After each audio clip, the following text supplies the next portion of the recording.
Halo, malam semua.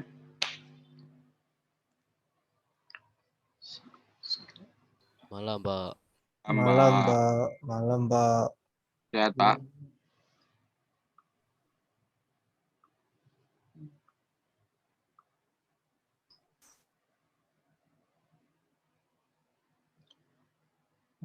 Malam, Mas Fajar. Malam, Om. Waduh, salaman. Enggak, Pak, bercanda, Pak. Pak, Mas Ridwan kan suka bercanda gitu, Pak. Hah? Sing tenang, Mas. Oke, kita mulai aja ya, daripada sambil nunggu yang lain. Baik, Pak. Oke, ya, pertemuan hari ini kita masuk ke distributed storage. Nah, jadi gimana cara si cloud computing ini bukan menyebarkan penyimpan tentang gimana cara dia menyimpan gitu, data para kliennya maupun data keseluruhannya. Nah, pertama kita bahas arsitekturnya. Oke, nah ini sebenarnya gambaran umum ya ketika kita buat suatu aplikasi ya. Umumnya gitu bentuk standarnya jika kita mau gimana operasi, gimana sistem itu bekerja tuh seperti ini nih. Jadi awalnya di presentation layer itu misalnya klien dia butuh request gitu, data dia mau dapetin apa gitu. Misalnya dia mau dapat total penjualan gitu.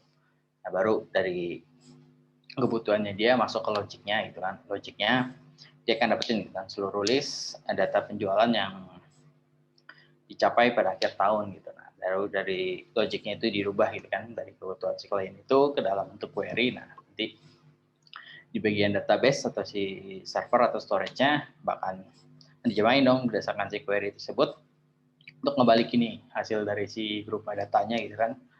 Data si list penjualan akhir tahunnya ke dalam bentuk data gitu. Misalnya dapat penjualan gitu salah 1 2 3 4 dia masuk ke logic lagi gitu kan, dia mau kemas datanya itu entah dalam bentuk percentage dalam bentuk table, dalam bentuk Excel atau apapun, nah, baru si klien dapat tampilan gitu kan total data penjualannya yaitu berupa si 4 penjualan tadi itu salah 1 2 3 4. Nah, ini secara bentuk umum ya, cara komunikasinya gitu dari awal si kebutuhan klien masuk ke logic dia terjemahin lalu masuk ke dalam query sampai si servernya itu ngebalikin gitu datanya. Oke, ini juga sama kalau dalam bentuk si search engine gitu kan, gimana si search engine bekerja gitu tadi yang menghasilin di mana si user interface dia masukin keyword gitu kan, keyword dia mau mencari apa, jadi dia query nama-nama binatang gitu. Si query generator dia dapat baru diterjemahin dalam bentuk query, didapetin gitu dari database-nya, berarti kumpulan nama-nama binatang gitu. Dari kumpulan itu dimasukin gitu ke ranking algoritma dia gitu kan, mana yang paling sering dibuka, mana yang paling tinggi gitu kan orang sering lihat binatang apa. Nah, dari ranking itu baru muncul nih di generate HTML, baru si user bisa ngelihat list nama-nama binatang gitu dan bisa diurutin berdasarkan si ranking algoritmanya nih.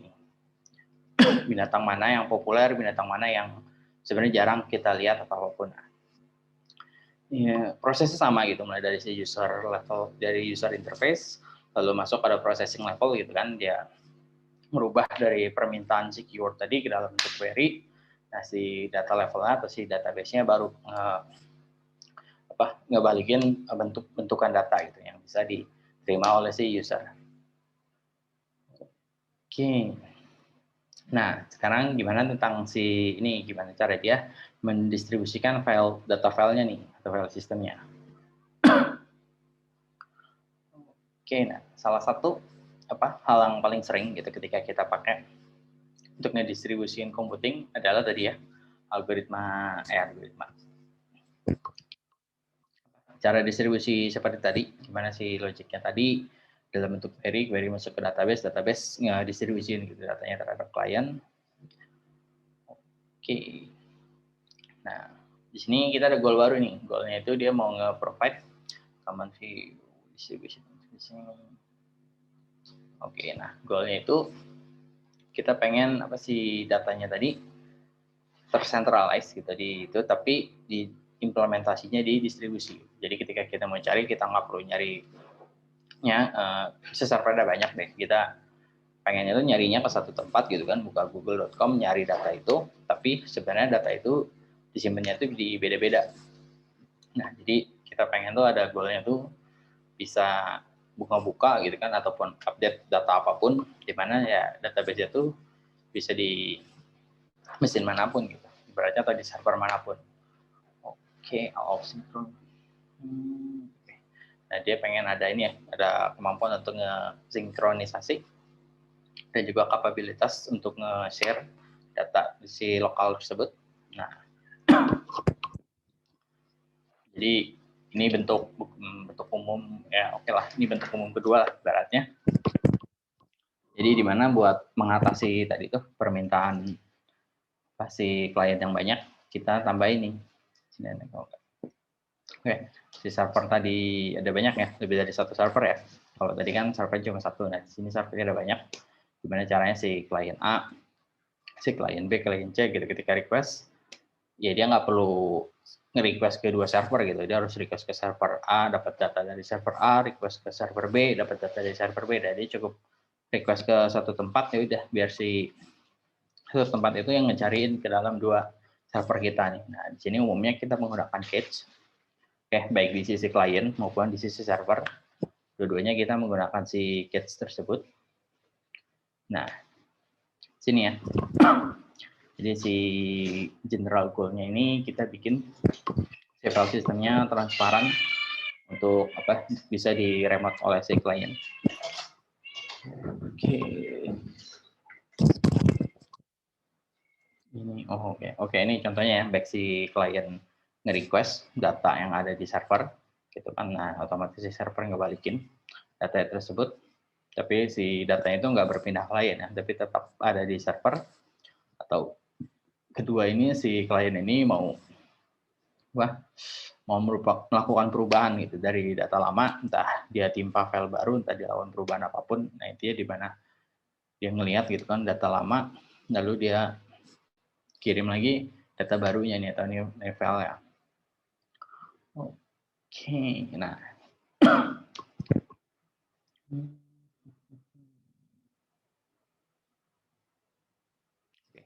Nah, kebanyakan gitu secara tradisional itu pakainya itu sistem deploy atau remote procedure call. Jadi gimana cara kita melakukan perubahannya itu, ya kita remote servernya nih, atau kita pakai deploy atau pakai apapun gitu. Intinya kita akses ke server tersebut gitu kan. Kita lihat gitu ya, kita akses benar lokasi gitu, lokasi server kita akses, kita cari kan file mana yang mau kita buka atau mau kita rubah, ya udah gitu. Jadi kita lakukan perubahan langsung gitu, tapi dengan caranya tadi kita masuk ke login akses gitu kan, entah kita pakai SSH atau pakai apapun. Nah, umumnya kita pakainya tuh remote procedure call. Oke. Sini client look. Oke.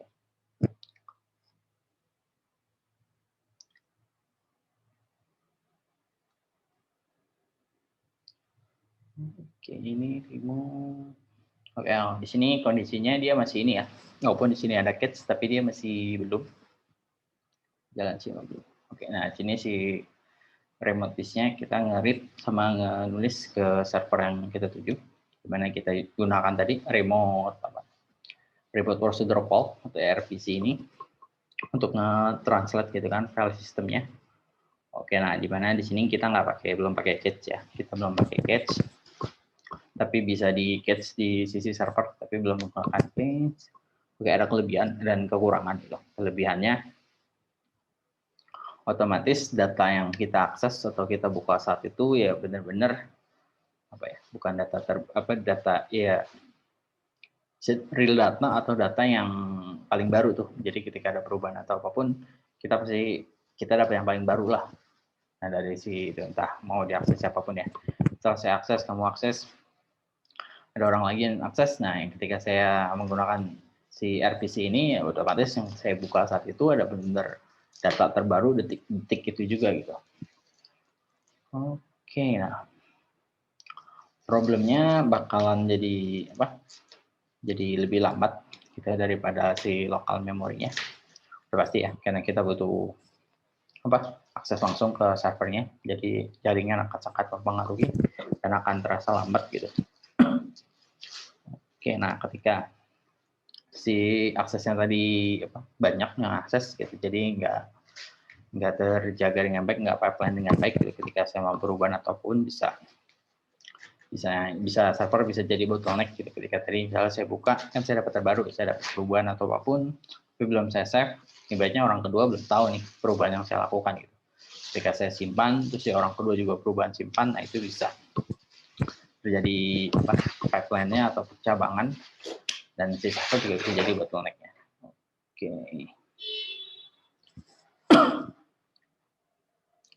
Nah, oke. Oke, nah di sini kita tambahin gitu untuk mengatasi tadi di mana si permasalahan 3 ini ya, si networknya jadi slow, load of network, sampai dia. Di sini ada idenya tuh kita pakai buffer cache nih di dalam sumber maupun di tujuannya nih, baik sisi klien maupun server kita tambahin buffer cache di dalamnya. Oke, nah di tiap server ya, jadi kita pasangin cache. Jadi otomatis kita ada kelebihan ketika kita mau buka, mau baca maupun tulis ataupun close itu bisa dilakukan secara lokal gitu ibaratnya. Kita nggak perlu terhubung ke server dulu gitu, ibaratnya kita bisa akses dulu secara lokal. Jadi network traffic-nya tuh nggak akan tinggi ya, karena kita masih melakukannya di lokal gitu. Ketika kita selesai atau kita kirim baru adanya traffic gitu. Tapi ketika kita baru melakukan perubahan atau melakukan apapun gitu kan, sebelum datanya dikirim ya udah hal itu terjadi cuma di sisi klien sampai masuk ke cache lokalnya dia aja. Ya otomatis secara traffic ya bakal jadi lebih cepat. Oke, nah problemnya juga dia juga punya kelemahan atau punya problem. Oke, nah di mana si klien cache-nya ini kalau belum di commit gitu ke dalam server, jadi ada cache konsistensi ini. Oke, client. Oke, contohnya paling gampang gini. Langsung ke contoh. Nah, misalnya sini si klien apa ya? Klien 1 deh, biar enak. Klien 1 dia tuh mau baca nih, mau ngebaca data F1.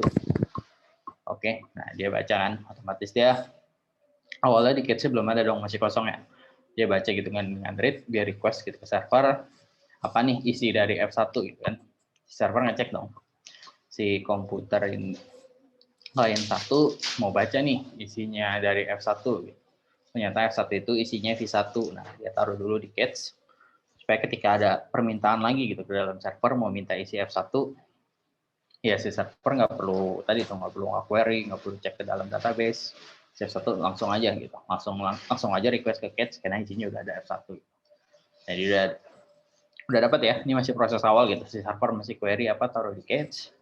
Isi dari F1-nya itu adalah si V1 nih. Nah, V1-nya bakal dikirim balik dong ke dalam si klien. Nah, si klien ini akan nyimpen nih ke dalam si memory cache dia bahwa isi data si F1 ini adalah V1.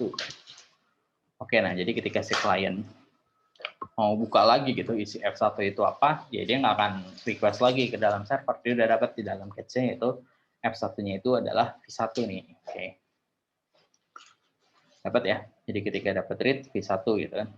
Jika dia mau baca lagi read F1 itu isinya apa, V1 gitu. Nah, lalu setelah itu si klien 2 mau akses juga nih. Dia bukan akses, dia mau nulis. Dia mau nulis isi dari si F1 nih. Dimana dia mau tulis isi F1 itu adalah V2 nih. Nah dia tulis masuk ke dalam cache dia ya. Bahwa isi F1 itu adalah V2. Ini masih belum terjadi. Nah setelah itu dikirim dulu nih. Dikirim dulu gitu kan ke dalam server gitu kan. Otomatis server bakal update bahwa isi F1 itu udah bukan V1 lagi nih, tapi V2 nih. Nah, otomatis server juga nge-update cache-nya dia bahwa isi F1 itu adalah V2 ya kan. Dikirim balik gitu kan. Action call ini bahwa prosesnya berhasil nih. Isi F1 ini udah bukan V1 lagi nih, tapi udah V2 nih. Nah, si ini ya, si cache konsistensinya itu di sini nih. Nah, ketika ini udah update gitu kan, server udah update bahwa isi dari F1 ini V2, si klien 2 juga isi cache-nya adalah V1 ini V2. Nah, gimana sih klien 1 nih? Klien 1 kan isi F1-nya masih V1 nih.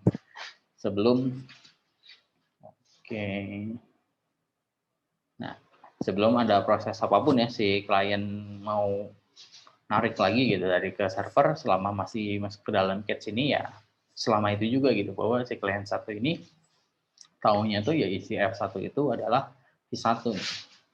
Oke, nah ini yang bikin crash sebenarnya. Jadi adanya konsistensi data gitu kan, si cache-nya ini jadi berbeda nih isinya nih.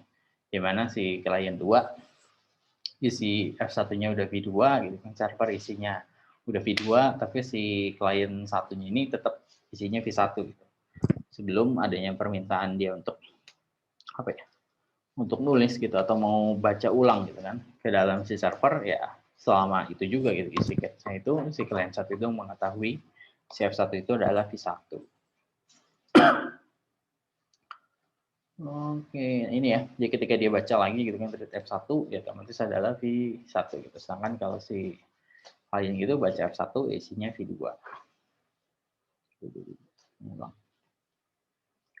Waduh, banyak.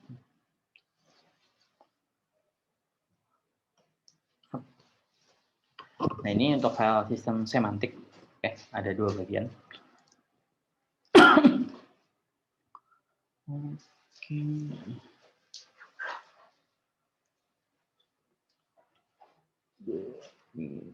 Sebentar ya.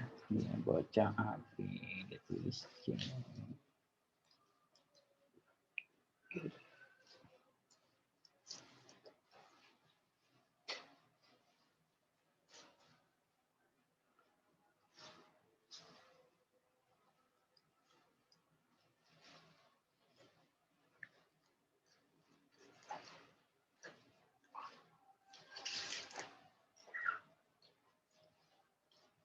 Oke, ini sebenarnya nggak jauh berbeda dengan sistem cache 1. Di mana sini ada proses A gitu kan. Satu lagi ada proses B, di mana si tengah-tengah ini server ya. Server isinya tuh AB gitu kan. Di mana si proses pertama itu dia nggak baca gitu kan. Si server isinya apa gitu. Isinya adalah AB gitu kan. Lalu proses kedua itu dia tulis mau masukin C gitu kan. Nah, selama ya si proses A itu belum dikirim gitu kan, ada proses berikutnya gitu kan, proses ketiga si klien kedua itu mau baca lagi tuh, dia tetap tuh API walaupun si klien server 1 ini udah ngupdate nih bahwa isinya itu udah ABC, ini udah bukan AB doang. Oke. Nah, ini ya si file serving ini, jadi ada kebagi 3 tipenya si Unix semantik ini. Jadi dia ngebaca operation ngarap ngebalikin itu adalah dia tulis gitu operasi terakhir yang dia tulis. Oke, jadi ini bisa diimplementasikan untuk remote access model. Oke, kalau dan juga kalau getnya itu datanya itu cuma ada 1 gitu. Tapi ketika datanya di copy ke beberapa server atau server yang ada lebih dari 1 dan isinya server 2 itu isi backupan nah Unix semantik ini nggak bagus untuk implementasinya. Kedua ini transaksi semantik. Nah, jadi di mana si file system ini nggak support transaksi di atas single file gitu. Oke, nah tapi dia jadi harus ngizinin concurrent access ini, berarti aksesnya itu saling menunggu gitu. Berarti ada antrian di dalam hak akses ke physical attribute-nya, physical distribusinya. Oke, nah session semantik. Jadi dia ada efek hurt.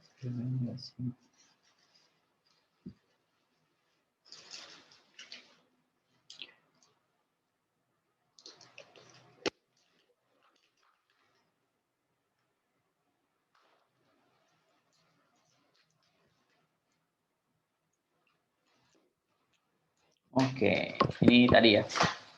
Session semantik ini kalau tadi ternyata prosesnya ini diakses oleh 2 nih, berarti ada 2 orang gitu kan. yang ngebuka file yang sama, otomatis kan file itu akan di copy gitu ke dalam lokal disknya dia atau ke dalam cache lokalnya dia gitu kan. Ketika si filenya itu disimpan gitu atau di close gitu kan, otomatis dua-duanya itu nggak akan kesimpan nih. Jadi kemungkinan besar ya cuma ada satu klien nih yang benar-benar menang atau benar datanya terupdate gitu. Yang satu tuh bakal ketimpa.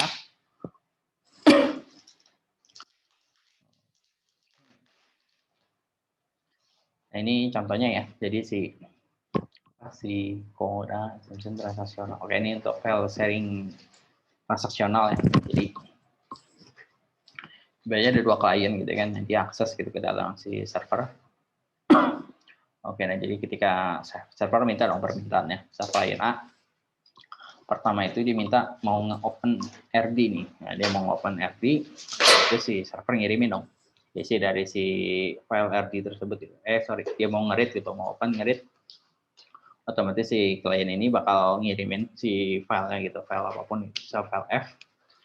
Nah, lalu setelah si server itu ngirim gitu isi filenya, ya udah gitu, si server bakal diem lagi nih. Dia nggak open koneksi terus ke dalam klien A, koneksi ke klien A dia close gitu kan. Jadi si A itu bakal masuk ke sessionnya dia, kita anggap sini sebagai session A gitu kan. Nah lalu ada klien lain lagi gitu kan, si klien B. Nah si klien B-nya ini mau proses nulis nih, nah dia mau nulis gitu kan, otomatis si server berikan gitu kan ke data ini. Ya. Ketika si filenya ini selesai gitu kan, udah dia tulis, lalu si proses apa gitu, ya, tahun perubahan atau apapun, nah lalu dia simpan gitu kan, dia close, nah otomatis kan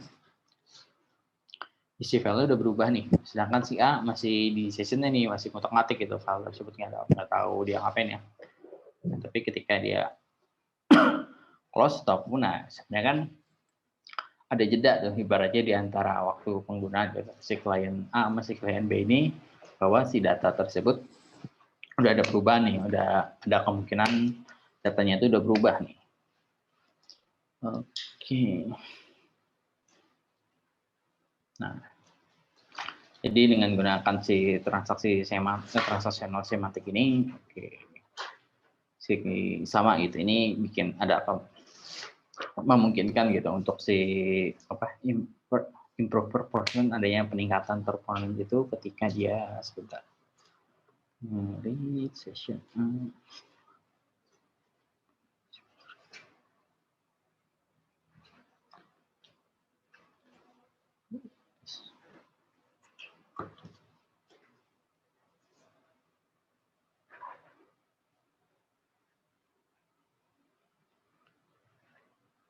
Oke, bedanya cuma di ini ya, di si callback break. Jadi ketika ada proses perubahan nih, ketika si klien A buka gitu kan, dia open read lagi, masuk ke lagi session atau apapun. Nah, ketika si B ini melakukan proses tulis gitu kan, dia mau ngerubah isi dari file F, lalu dia simpan gitu kan, sessionnya dia selesai, dia simpan, dan si A itu masih ngebuka. Nah, si server ini bisa langsung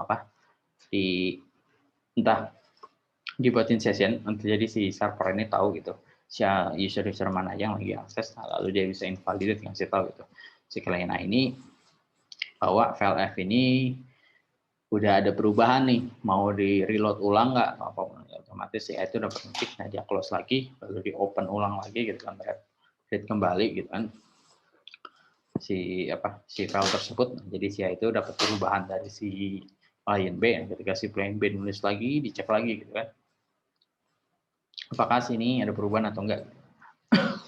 Jadi saling ketika jadi bentuk transaksional ini, kemungkinan data tadi bukan hilang, perubahan yang dilakukan oleh si klien itu hilang ataupun jadi lebih minimal. Oke, nah ada kelebihan atau kekurangan gitu dari si desain tersebut, dimana kelebihannya otomatis permintaan tadi jadi jauh lebih pendek ya, si server itu bebannya nggak harus terlalu berat gitu, karena dia harus handling si klien A, nungguin gitu kan sampai si klien A tadi selesai, lalu dia ada permintaan dari klien B mau tulis, di handling lagi klien B, otomatis kan si performa server bakal apa ya, bukan bakal meledak atau bakal tinggi gitu, karena dia harus terus menerus gitu ngehandling permintaan semua kliennya. Oke, nah si better performance ya, karena itu tadi, lalu case coherence-nya jadi possible. Nah, jadi tadi ya, si server jadi bisa tahu siapa yang nge-akses file tersebut gitu, supaya ya balik lagi tujuannya ketika ada perubahan atau apapun, server tahu nih mana yang harus dinotif atau mana yang di close atau apa. Oke, nah, file locking juga possible. Oke, jadi nggak mungkin kan misalnya ketika si A ini lagi ngebuka misalnya file itu di lock atau apapun. Oke. Nah, ini statusnya kalau si server maintenance-nya itu nggak ada informasi dari si klien aksesnya ya. Ini bakal jadi apa ya? Kan jadi status gitu ibaratnya. Jadi nggak berguna gitu, penggunaan itunya. Lalu si request-nya itu harus ngeidentifikasi si file tersebut gitu, dan si offset-nya servernya bisa crash karena tadi permintaan yang tingginya banyak, lalu si crash gitu, recover itu juga dengan si klien gitu kan, ketika datanya crash tuh recover, dan si klien juga ada kemungkinan gitu kan datanya bakalan jadi crash.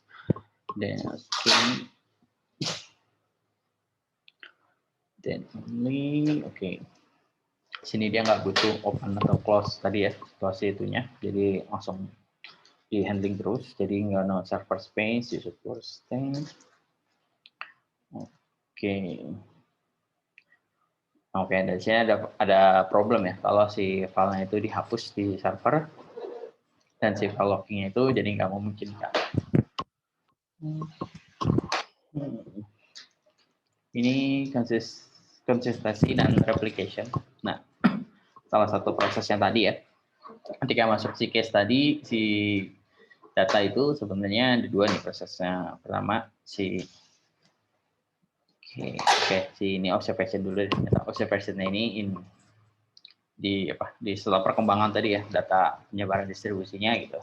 Nah, ketika penggunaan si catch ini jadi semakin berkembang nih. Nah, ketika sekarang ini si client side cache ini lebih prefer ini lebih diarahkan gitu untuk lebih diarahkan, tujuannya itu enggak untuk menaikin performance. Oke, server safety is down, for fault tolerance. Oke. Client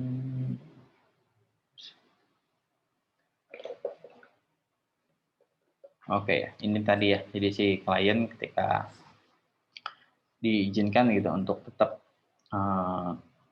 jadi bagian dari sebuah file, dan dia dapat notif ketika kontrolnya itu dialihkan atau si servernya itu benar jadi stateful.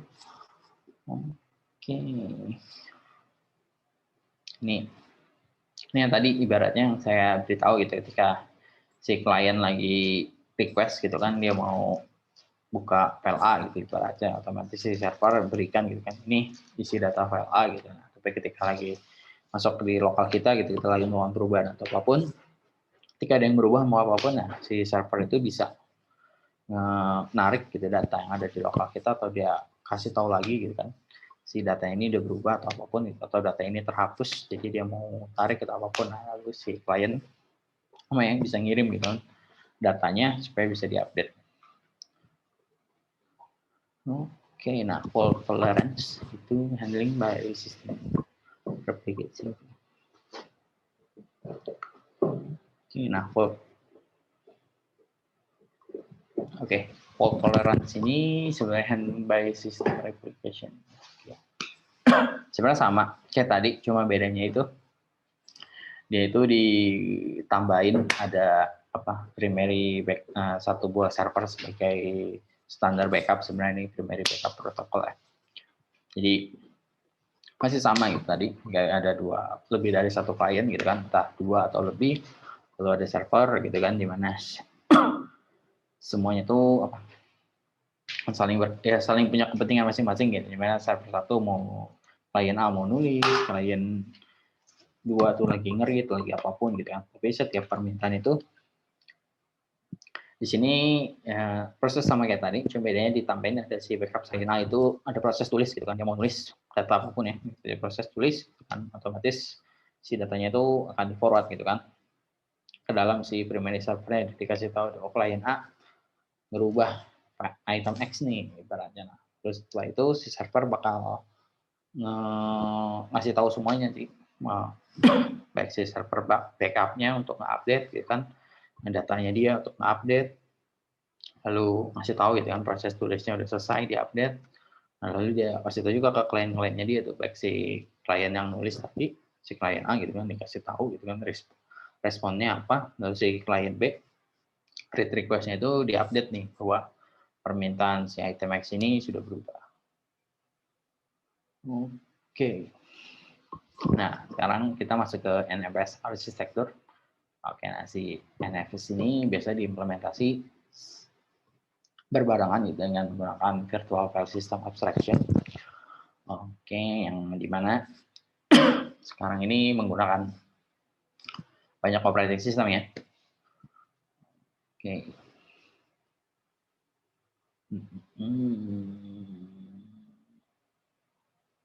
Oke, sebenarnya sih request ini beda-beda tipis dengan permintaan tadi. Pembedanya utama itu adanya di sini. Ketika tadi si sistem si klien tadi request atau apa, kita buatin gitu ada virtual file-nya, di mana file itu nggak benar-benar ada gitu di dalam si lokasi si klien gitu. Oke, nah di mana si lokal itu baru ada di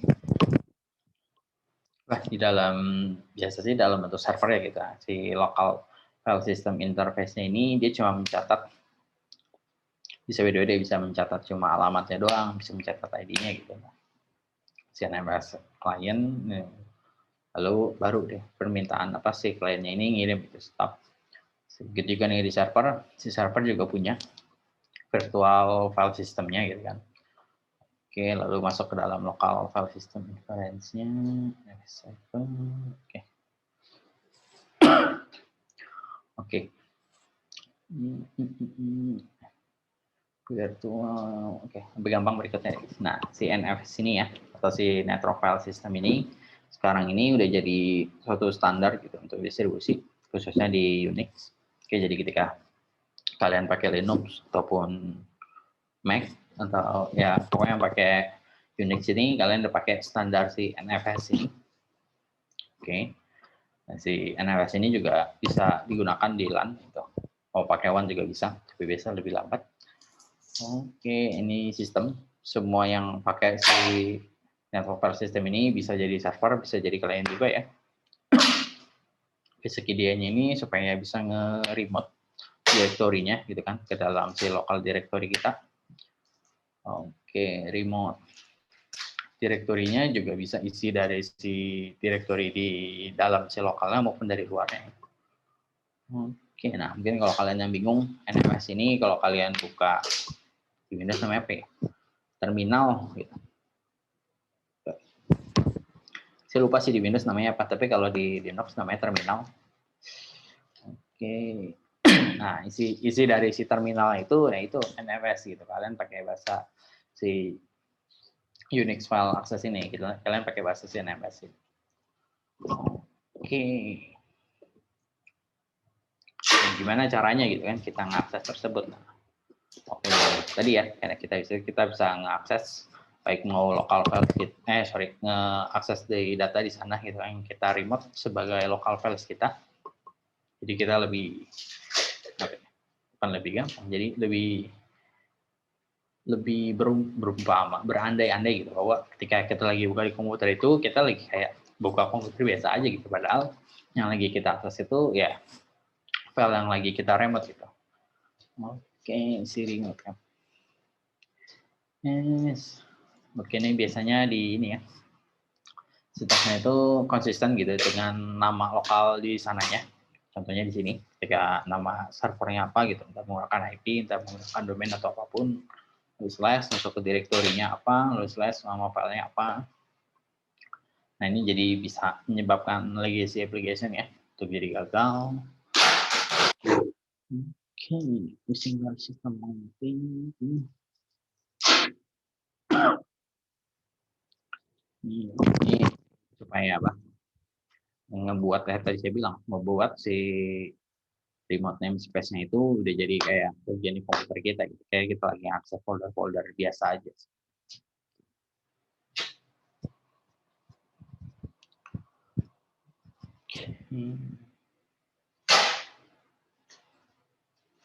Nah ini oke. Sebenarnya kalau kalian familiar menggunakan Linux, sebenarnya ini udah familiar gitu bahwa di mana ketika kita remote ini remote user walk-in.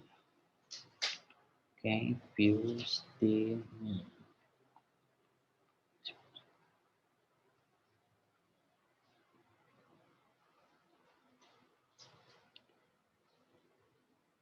Oke, jadi sebenarnya ini data yang sama gitu. Si server gitu kan ada dia tampung gitu nama usernya, mau usernya siapapun gitu kan, user Sifu, Steam, Me atau apapun di dalam server. Nah, lalu si filenya itu bukan di copy ya, di copy lah sebenarnya ke dalam si kliennya nih. Klien web sebenarnya itu mereka mengakses file yang sama nih, yaitu si file Steam di dalam server ini nih. Tapi karena kita bisa ngebagi gitu hak akses apapun, nah si klien A ngebacanya itu ya sebagai foo gitu, sedangkan si klien B ngebaca itu sebagai me, walaupun mereka itu sedang akses file yang sama nih. Nah ketika nanti di merge dikirim ke server, ya sebenarnya itu isi file dari si Steam ini. Oke, ini ya names file ini boleh nggak unik gitu, sebagai representative pet name aja. Ya, nah, di mana tadi contoh tadi di mana si server A itu ngebaca directory tadi itu ya sebagai user /steam/mbox gitu. Sedangkan kalau kita si klien A lagi ngeakses, jadi ngebacanya tuh sebagai remote/foo/mbox gitu. Sedangkan si klien B ngeliatnya tuh di folder saja tuh /work/me/mbox. Oke. Konsekuensinya dia jadi nggak bisa apa ya, face names on haphazardly.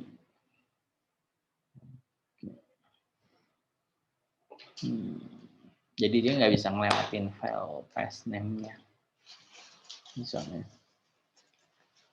Harusnya sih bisa ya. Oke lah, itu. Nah ini bentuk apa ya? Nested ini jadi file beda, mirip-mirip yang tadi. Cuma bedanya ini lebih bersarang dibandingin kalau tadi kan dia akses file yang sama, cuma beda nama direktorinya. Nah kalau di sini kita lihat draw install package.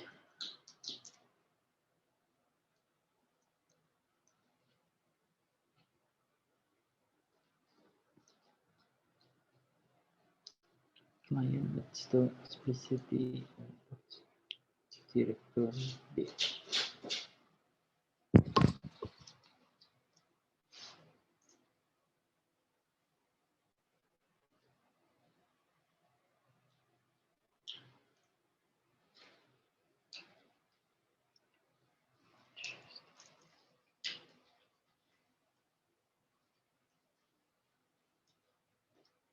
Oke. Miripnya tadi, cuma bedanya kalau tadi kan kita apa ya, mengakses file yang ada di server gitu. Nah kalau ini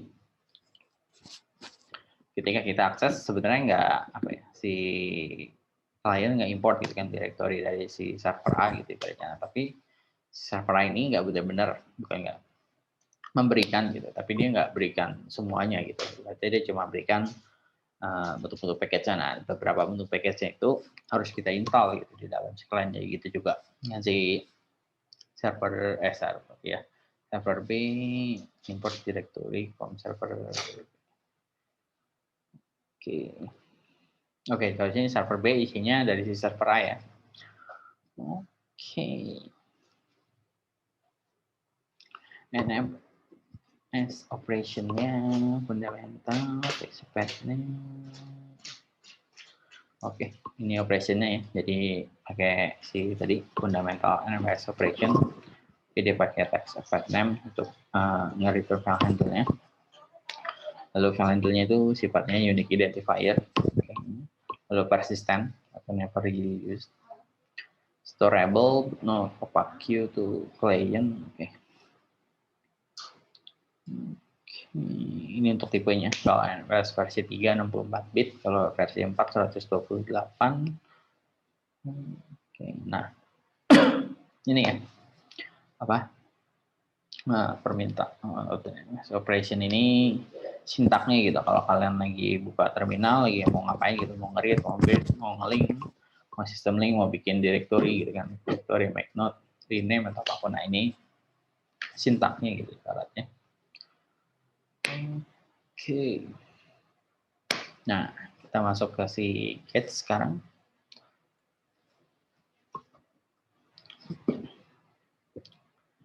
Get.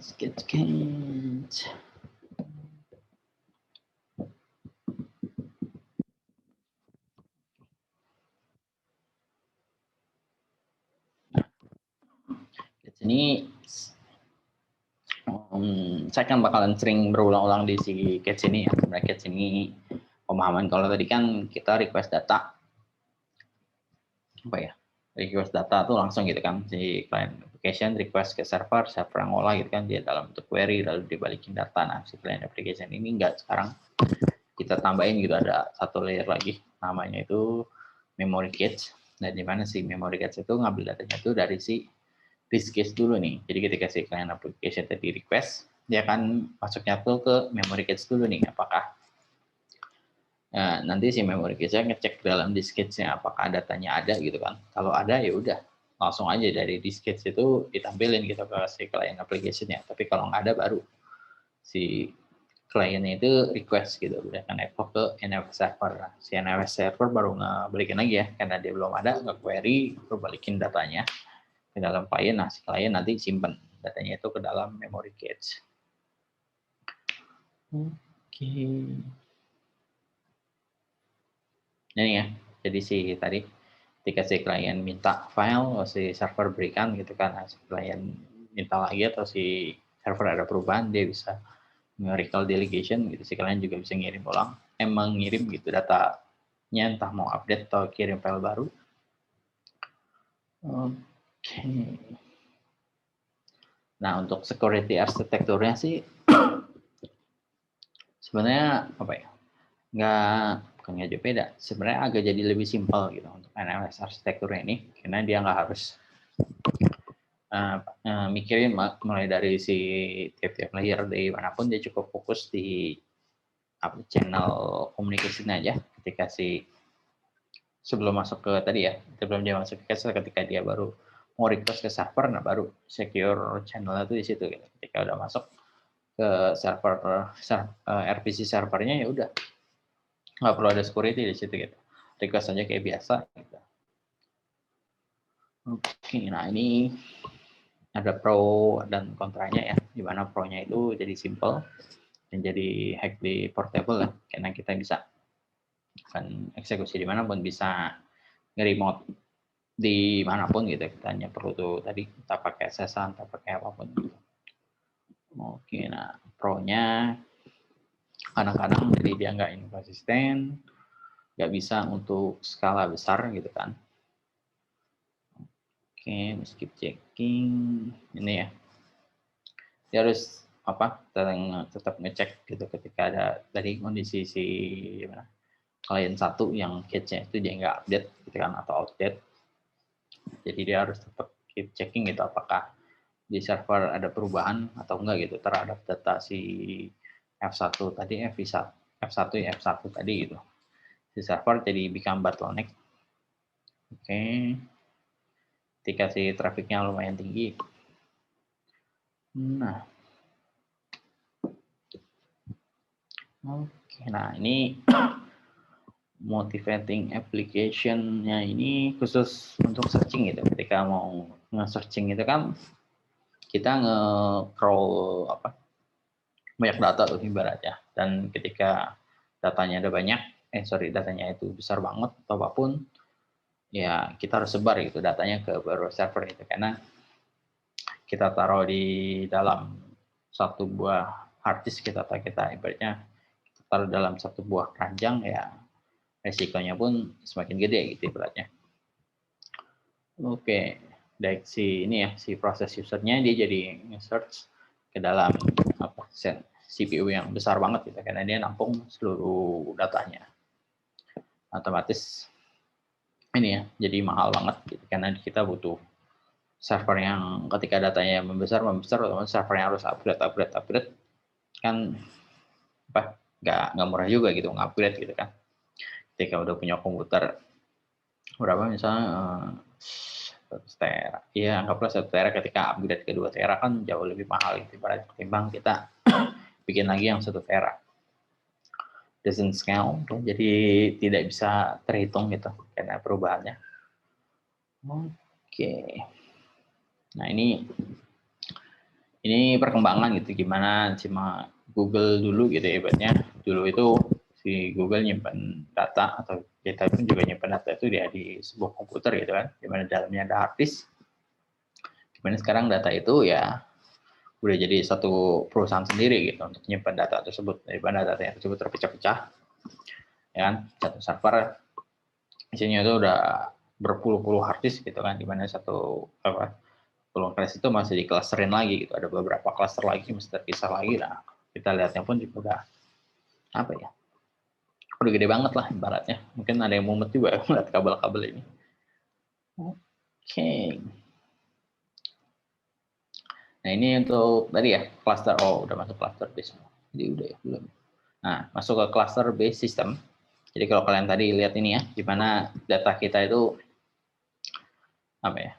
Ketika kita nyimpan ya bisa jadi data kita itu terpecah-pecah gitu. Nggak mungkin data kita itu ada di satu hard disk yang sama atau satu disk yang sama gitu. Bisa jadi berbeda-beda. Nah si cluster base file system ini ketika kita berhadapan gitu kan dengan data yang amat sangat besar gitu kan, untuk following simple it's not going to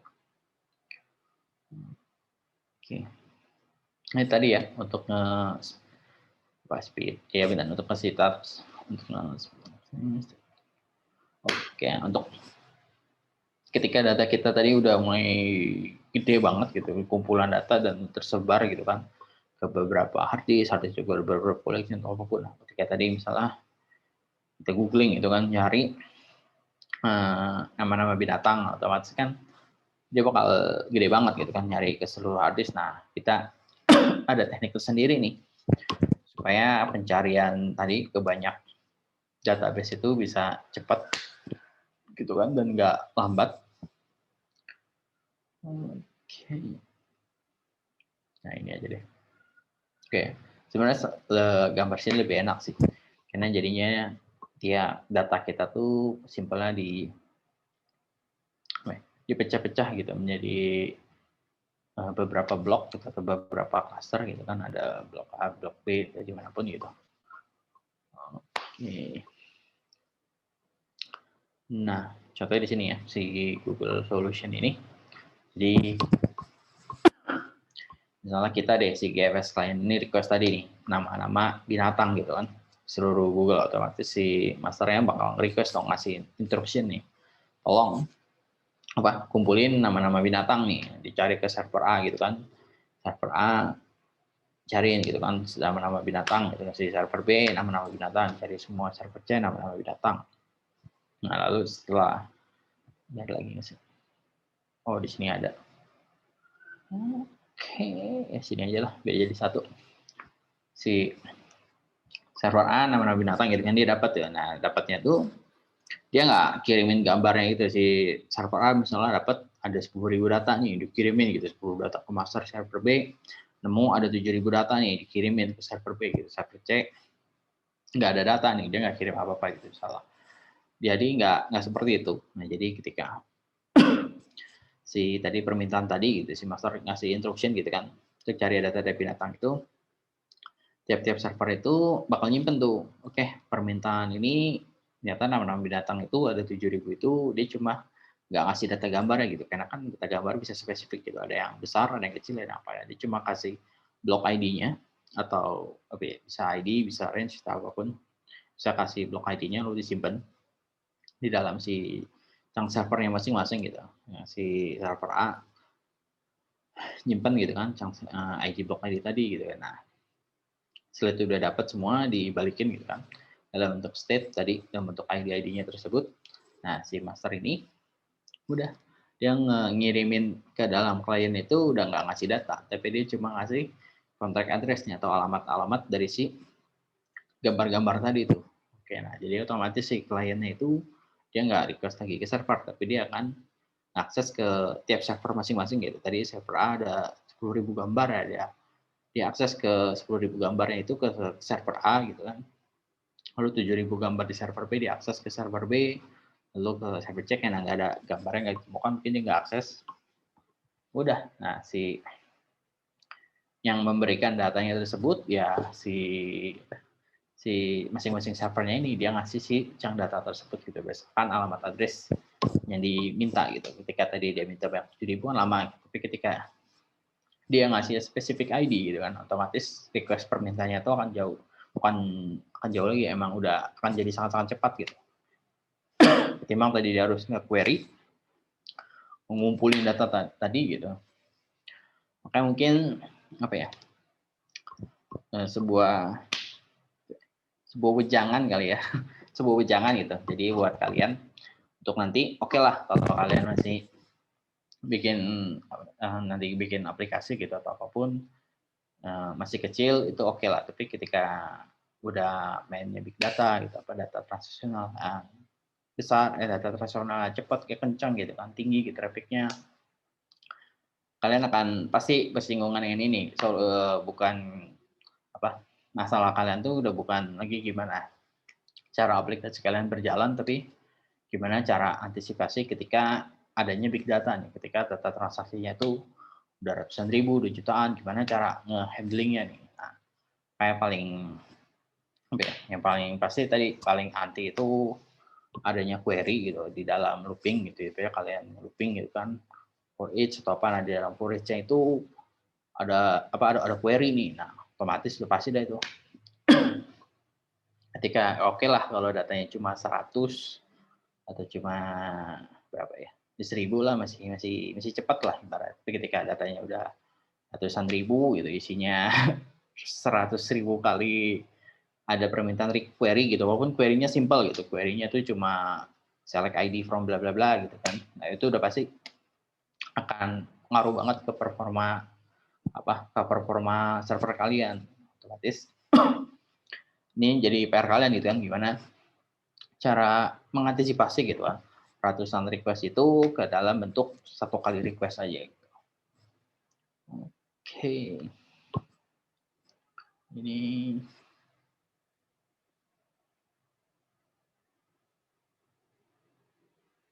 oke ya. Nah, kalau kayak tadi kan otomatis si si master ini, server ini sebenarnya nggak akan terlalu tinggi atau nggak akan terlalu berat gitu untuk request. Dia nggak handle permintaan si klien, lalu dia terima data dari beberapa server langsung, beberapa server gitu kan, untuk kirimin dia cukup kasih instruction, lalu dia kasih sketch-nya gitu berupa ID, berupa kontak address-nya ke klien, biar klien yang akses sendiri gitu ke server masing-masing. Bisa nggak langsung ya, permintaan si klien itu akan terpecah. Ini sama ya yang tadi sebenarnya, si application request ke master gitu kan. Oke. Nah, di mana si kliennya bakal ke request ke masing-masing chunk servernya tadi. Oke.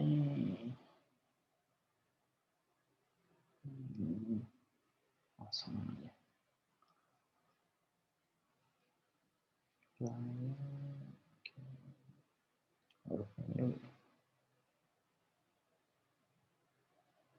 Oke, nah ini ya si fault tolerance-nya. Ketika ada fast recovery, misalnya server rest.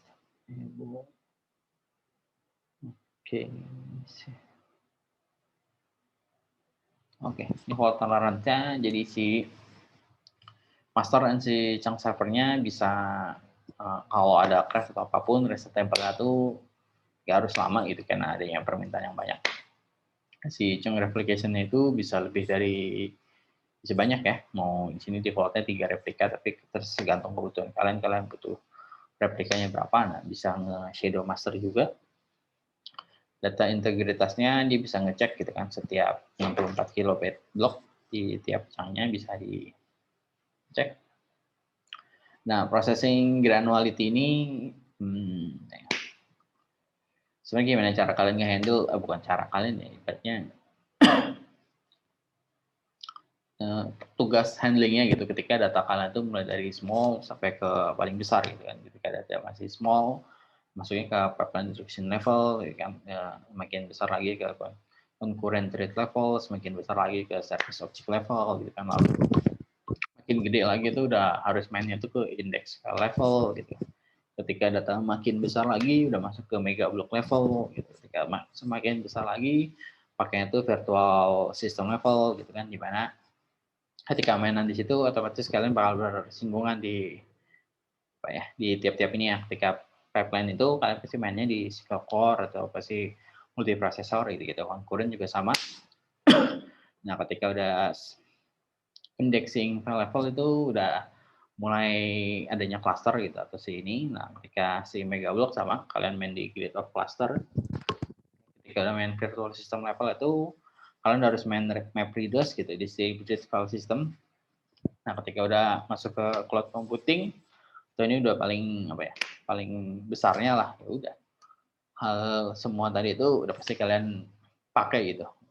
Gimana cara meningkatkan performa server itu supaya nggak kewalahan gitu.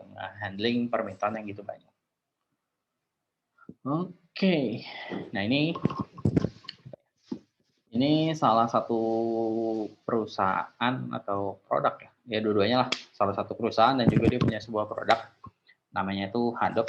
Jadi Hadoop itu targetin untuk perusahaan ataupun ada project yang datanya tuh udah besar gitu, udah butuh nyimpan maupun yang analyze data dalam big data ya. Nah, ini salah satu Hadoop dan ini jadi tugas kalian. Oke. Jadi silakan kalian googling, kalian pelajarin arsitekturnya si Hadoop.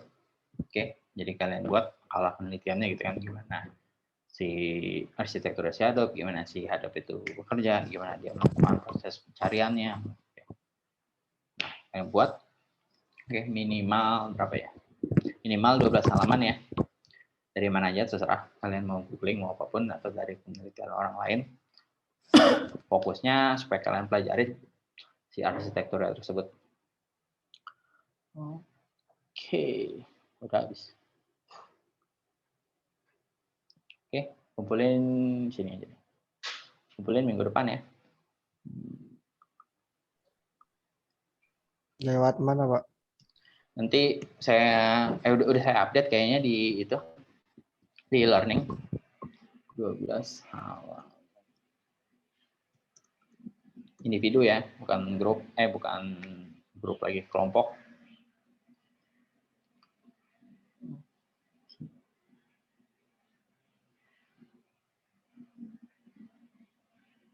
Silakan kalau ada yang mau bertanya.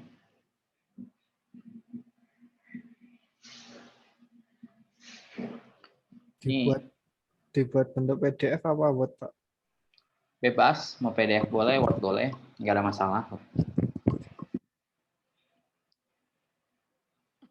Asal jangan binary aja isinya. Ya enggak lah Pak. Itu mau berapa lembar Pak itu kalau binari? Saya pusing juga kalau itu. Mungkin nanti ada scanner binary gitu Pak. Tools. Boleh juga tuh. Untuk formatnya aturannya pada umumnya aja kan Pak? Iya, apa aja. Enggak buat diposting kok ini. Oke. Sambil saya absen ya. Abdallah Hutfaizi. Hadir Pak. Zaifi Pak. Oh iya, Zaifi ya. Baik Pak. Pak. Ahmad Fauzi. Ahmad. Enggak. Atta Esa Nugraha. Hadir Pak, hadir. Oke. Doni Wahyudi. Hadir, Pak. Fadli Marcelo Manalu. Hadir Pak, hadir. Oke. Fajar Kurniadi. Hadir, Pak. Oke. Leoni Firdaus. Hadir, Pak. Oke. Raka Fadila Alfairizi. Tuh. Raka, ada Raka? Tidak ada ya. Reza Nur Arifin. Hadir, Pak. Hadir. Oke. Ridwan Prasetya. Ridwan. Hadir, Pak. Rifki Setiawan. Rifki, ada Rifki? Singgi Prasetyo. Hadir Pak.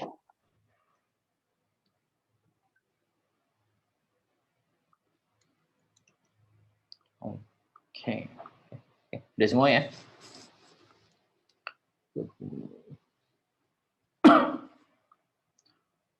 Oke, ada lagi yang mau bertanya sebelum kita akhiri?